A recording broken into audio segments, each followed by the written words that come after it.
यार दोस्तों, प्रणाम। राम राम भाइयों। आज मैं शिक्षा मित्रों की पुकार और राजकमल के जन विचार में कुछ आपके सामने शिक्षा मित्रों की जो इको गार्डन में जो धरना चल रहा है, थोड़ी सी हकीकत बताने के इच्छुक में हूँ। बहन उमा देवी जी, 8 महीने से लगातार हम आपके लिए धरना कर रही हैं। कुछ बरसाती मेढक आते हैं और अपनी ध्वनि को सुना के और चले जाते हैं, और शिक्षा मित्र बेचारा उस शब्दों को सुन सुन के और हैरान और हो जाता है। हकीकत ये है भाइयों कि लखनऊ इको गार्डन में कुछ विधानसभा से थोड़ा सा संदेश भी आया था उमा देवी जी को कि आप जो हैं वेतन की सिफारिश न करें और आप जो हैं मानदेय ले लें। तो बहन उमा देवी जी ने उस मानदेय को नकारते हुए उनसे ये जवाब दिया कि भाइयों, हमें केवल अनुसूची 9 चाहिए और कुछ नहीं चाहिए, और हमें जो सम्मान का जो वेतनमान है वही चाहिए, 38,878, इससे कम नहीं। तो बहन उमा देवी जी के इस उत्तर को सुनकर सभी निरुत्तर हैं, और भाजपा के खेमे में खलबली भी मची गई है कि 1,72,000 जो शिक्षा मित्र है, अगर वो सड़क पे आ गया तो होगा क्या, इस बात की खलबली है।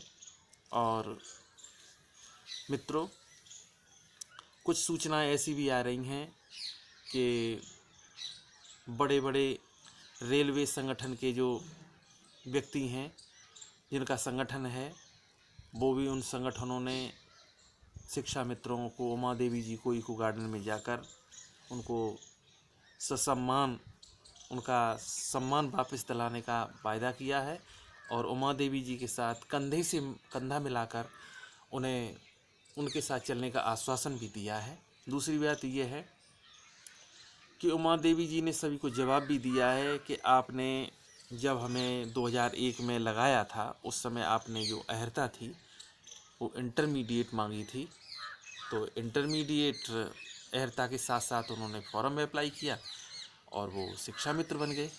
चाहे वेतन कितना भी रहा हो, मानदेय कितना भी रहा हो। उसके बाद में कुछ सरकारें ऐसी आईं, उन्होंने ग्रेजुएशन करवाया प्राइवेट, उसके बाद बीटीसी भी करवाया, और उसके माध्यम से शिक्षा मित्र ने सारी अहर्ताएँ पूरी की 2010 से पहले।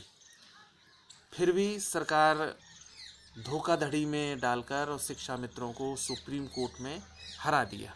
ये फैसला सुप्रीम कोर्ट का नहीं था भाइयों, ये फैसला था सरकार का, और सरकारों ने ही शिक्षा मित्र को हराया है।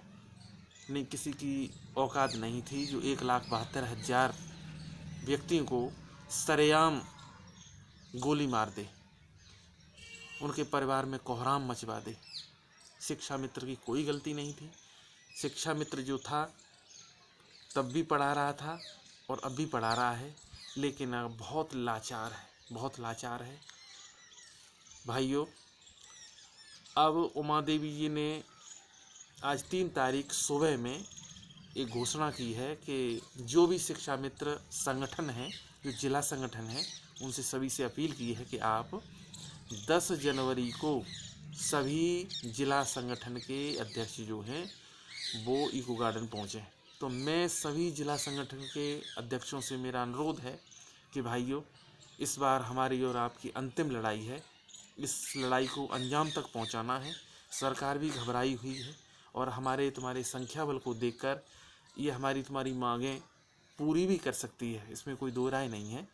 हमारा सभी शिक्षा मित्र भाइयों से ये अनुरोध है कि आप कोई ऐसा काम न करें, ऐसा कदम न उठाएं जो आपके परिवार में कोलाहल हो जाए। छोटे छोटे बच्चे हैं, सभी का परिवार है। मेरा सभी से अनुरोध है कि आप ऐसा कोई कदम न उठाएं जिससे कि आपके परिवार में कोई कोहराम हो। और हमें सुनकर हमें दुख होता है बहुत ज़्यादा जब शिक्षा मित्र का सुनता है कोई समाचार।